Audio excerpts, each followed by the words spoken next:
حاجی من معمولا مست میکنم یاد رفیقایی که معمول مشروب نمیخورم کلا، ولی هر از گاهی با رفیقای قدیمی مست میکنم آهنگ میذاریم. هیچکی هم نیست اینجا، خالیه، خوبه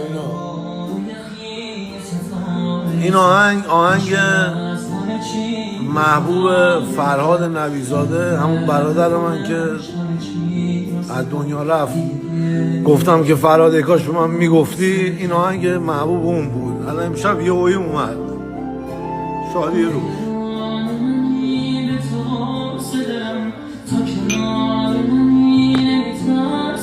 شادی روح فرهاد نویزاده.